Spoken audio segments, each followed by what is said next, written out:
Okay, I'm here with, this is Boba, and behind Boba is Boba's mama, Tofu. Daddy must have been pretty big. Basically, in this video, I'm going to show you, share some tips that you can use if you have a dog that's fearful. Now, fortunately, Boba is a puppy, and so these are not established behaviors. I just got done discussing with his guardian the importance of socializing your puppy. Socializing meaning getting around a lot of different experiences before it hits 3 to 4 months. Puppies are born fearless, and Mother Nature starts adding the capacity for fear at about 3 weeks and keeps on adding a little bit every day until she gets to somewhere between 3 and 4 months. We don't know exactly when that is, but we call that period in between the critical socialization period. Anything your dog's exposed to once or twice in a positive way during that period, they're very comfortable with the rest of their life. Anything they weren't exposed to or that have a negative experience with, they will be fearful of that until you rectify it, which might take 300, 400, 500 practices. So in this video, like I said, I want to share some tips. The first thing I want to do is I want Boba to feel comfortable around me. So what I'm not doing is I'm not trying to pet him. I'm not looking at him. I'm not talking to him. I kind of ignored him when I came in. Now the guardian was petting him a little bit, which is a very natural response. But anything your dog is doing when you pet it is what you're specifically amplifying or reinforcing. If you pet a fearful dog, you will make it more fearful. So you can lay your hand on the puppy and let the puppy know I'm here with you without amplifying it. So now he's settled down, but he was doing a lot of barking, especially anytime I moved around. So what I've got here are some really high value treats, and because we're going to use a lot of these are the Turkey Trainer chicken liver. And I'm going to tear these in half to make them last a little bit longer. So at first, Boba was too worked up, and if you go out to get mugged, you're not interested in eating a snack, even if you were famished before. Same sort of thing going on with him. He's got probably cortisol in his blood, and he's stressed out because there's a new guy in a black shirt in his place. He doesn't know who the guy is. So we were letting his mother, Tofu, come and take the treats. What I was doing is tossing the treats on the floor, and I wanted him to come and get them and then move away. Well, he was too uncomfortable doing that, so Tofu was jumping down and getting them. That provided us the extra motivation. So at this point, what I'm going to do is see if I can breadcrumb him to come and approach me, and we're not going to let Tofu down. There we go. And I'm going to back up a little bit. I'm kind of leaning back if I'm out of the shot. I apologize, I'm using a tripod. And what I'm doing is trying to leave him a trail of breadcrumbs, essentially, but these are chicken liver treats. And what I want to do is just leave them here so that he has a positive experience. And what I want to achieve is I want to achieve him getting off the couch and moving towards me. Now, at first, usually the first step is just a lean towards me. And you saw how he checked in with me to see if I was going to try to pet him. That's what humans do to try to show you that I'm a good person. I'm going to pet you. The dog's like, I haven't decided whether I think you're a good person or not, and the more you pet me without me feeling comfortable, the more you're going to amplify that. So you saw he kind of took a step towards and moved away.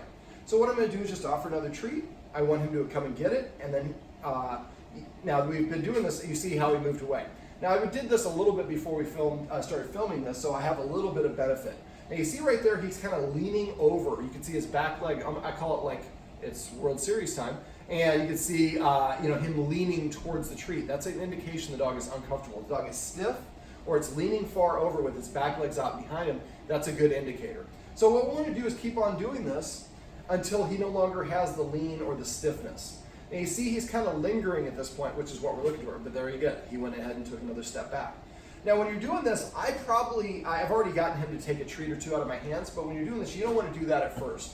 You want to keep on tossing the treats like this until he comes and gets it, more like that, I'll show you in this video, but until he no longer has that lean and he lingers. So at this point, I can go ahead and offer the treat to him. I'm not saying anything, and if you notice, I left my hand here, and usually a dog will come back and sample your hand a second time. He didn't there, but that's one of the first times he's taken a treat from me, so we're going to go ahead and go back to leaving it on the floor. Now, I've done this in a number of different capacities with a lot of different fearful dogs. Sometimes I do it where I'm sitting on the couch and I kind of put him on the couch and get the dog coming a little bit closer towards me each time. The first step we want is the dog just to lean a little bit towards you and lick the treat up, so it doesn't even have to get up. And if the dog won't do that, then keep on moving the target, in this case me, further, or whatever he's fearful of, further and further away, and move the treats closer and closer to him until you finally achieve a result where he'll come and take them. And as I mentioned at the beginning, sometimes you have to use what we call a jackpot, putting a series of treats there. So for a dog to sit down puts it in a disadvantage, because if I try to grab a dog that's sitting, it has to get 2 legs up and then start moving. That's 3 movements. That puts the dog at a disadvantage. And it can be an indicator that a dog feels comfortable. When a dog lays down, now it has to go through 4 or 5 movements before it can move away. he's doing what I call side saddle. His legs are out behind him on his side. So that's even more so. This tells me he's very comfortable with me. Now, if I try to reach out to pet him or interact with him, he would probably bark and run away. I'm in the process of building up trust. You saw that even just this lean towards him, he kind of recoiled a little bit. So what I have to do is I have to build up trust with him through my actions, by not petting him, by not talking to him, by not offering direct eye contact, which dogs interpret as a challenge. And you see he's more and more curious, and what I'm doing is I'm offering the treats closer and closer to me now. I'm essentially breadcrumbing him towards me. And you see right now we don't have any lean. He came back a second time to sample my hand, that's why I usually, and now a third time. That's why usually I hold my hand there. Dogs should meet by scent, and a little bit of licking is okay as well. So he was meeting everybody by his eyes, and his eyes were playing tricks on him because what he saw, he wasn't processing as a friend because he wasn't exposed to me before and probably didn't get exposed to a lot of different people. So right there, he sat down, he's saying, I'm uncomfortable. So we just go back to leaving it on the floor. So what we want him to do is just practice approaching me, getting a high value reinforcer, or in this case a treat, and then being able to move away on his own volition. He does it on his time.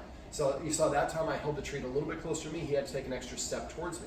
So basically what we're doing is helping him practice approaching and moving away on his own volition until he feels comfortable enough to linger and actually will take treats out of your hand. And at that point, then you can start asking him, and there's a little bit of a lean there. That's why I didn't try to make him come a little bit closer. You saw that little look towards him, got a chortle from him.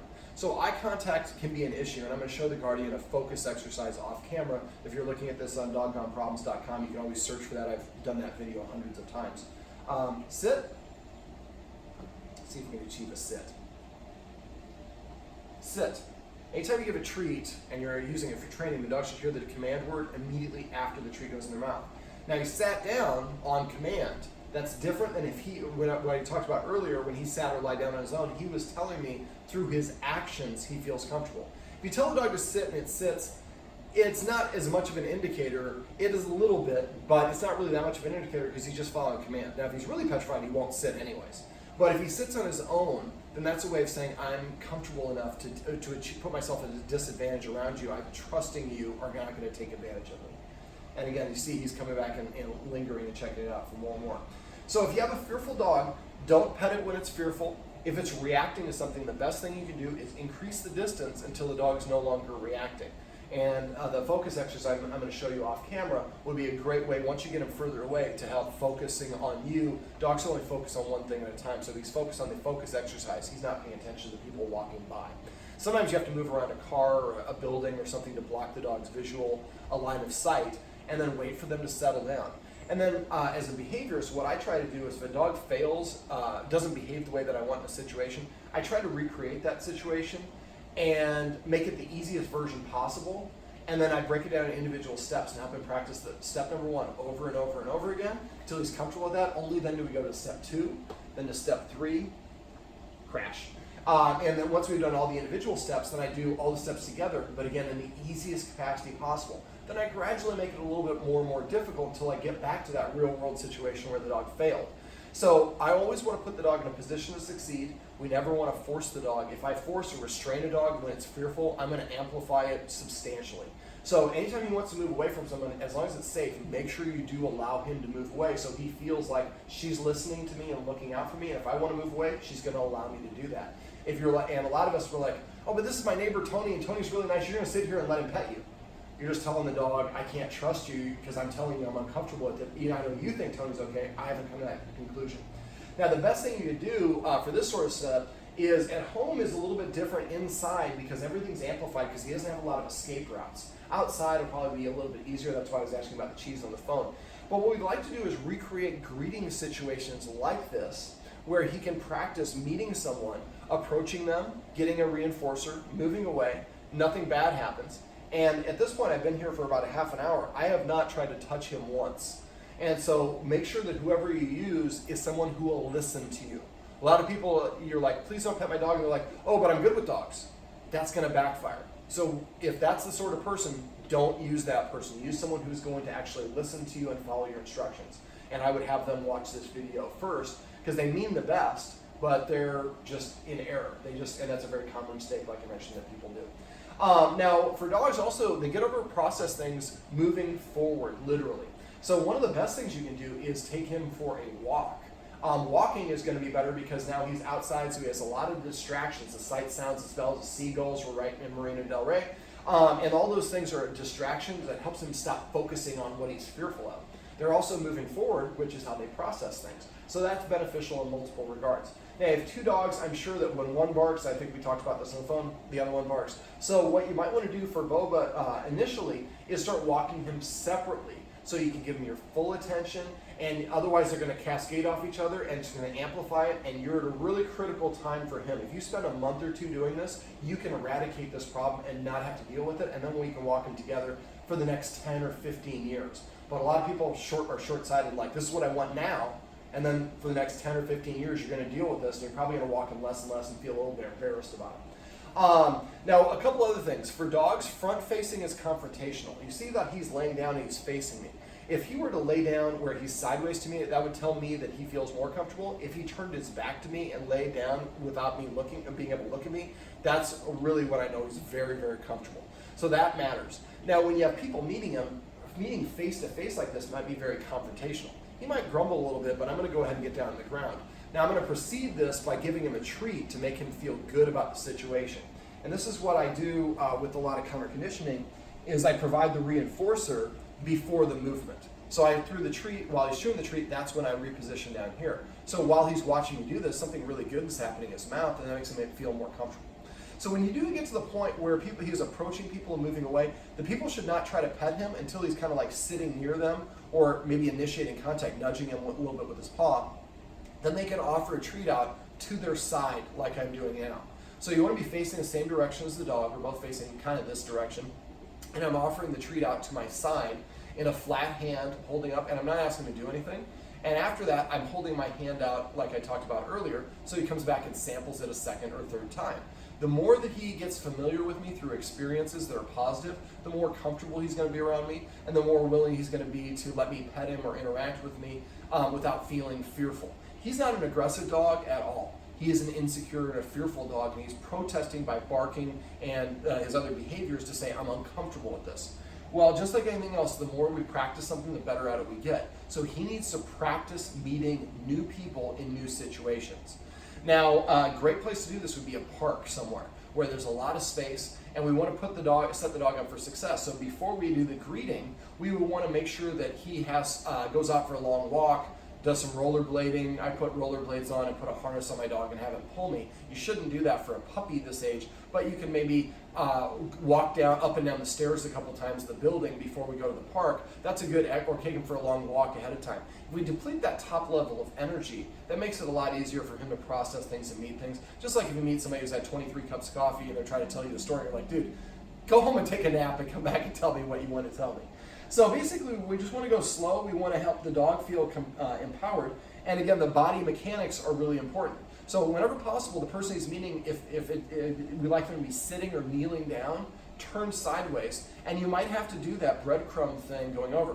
Now, one last little thing that I mentioned, forgot to mention, but you saw right there I reached over his head, and that kind of, he backed up a little bit. So whenever you pet a dog, especially that's an insecure dog, a proud dog body mechanic is have their nose parallel to the ground or tilted upward. Insecure dogs look down. Patting a dog or reaching over the head creates a down nose orientation. So whenever you're petting him, I'm not going to pet him because I don't think he's comfortable with me enough yet to pet him. And this might be a situation where somebody might have to meet him 3 or 4 times like this before he feels completely relaxed. It's at his timetable, not on our timetable. If he wants to move away, he's saying for whatever reason. And there's some people he might not like just because of the way they look, their energy, their smell, or whatever. There's nothing wrong with that. It's entirely appropriate for him to do that, but we would want to keep on repping with that person over and over until he feels comfortable. So whenever people are trying to reach out to pet him, they are comfortable, and when we're doing it, make sure we try to pet him under his chin if all things are equal. You can scratch his butt and his side too. Just make sure you don't reach over his head. All right, well, this is Boba, and he is a really handsome dog. It's really hard for me not to pet him. He's so darn cute. Hopefully his guardian will be able to find him a nice puppy class that he can learn from being around puppies his own age. And even if he just stays on the side of the class and doesn't interact right away, that's okay. Let him do that. A good puppy class instructor is going to allow him to stay on the periphery of the class if he's insecure and just watch. And then the other dogs will come and kind of interact with them, but they should be dogs to similar size and similar age group. They won't be exactly 4 months, but we don't want him playing with dogs that are a year. And this is the problem if you go to a dog park, you're going to get dogs that are 2-3 years old that are like, I don't really care that you're a puppy. And if he acts the way he's doing now, that might cause another dog to attack him. Other puppies are going to be like, whatever, you're being weird, and I'm going to go play with this other puppy who's not being weird. And you also have the benefit of a puppy class instructor who, if they do like our classes, is not going to allow anything to get too worked up. And again, if he gets really too anxious or worked up, always increase the distance. Sometimes take him around, and for a puppy class, sometimes we take the puppy out of the room. Give them a chance to settle themselves down because they have the cortisol in their blood, and that becomes a physical manifestation as well as psychological. Boba. This is Boba, and these are some tips and tricks that you can use if you have a dog who's fearful about meeting new people, especially if they're a puppy.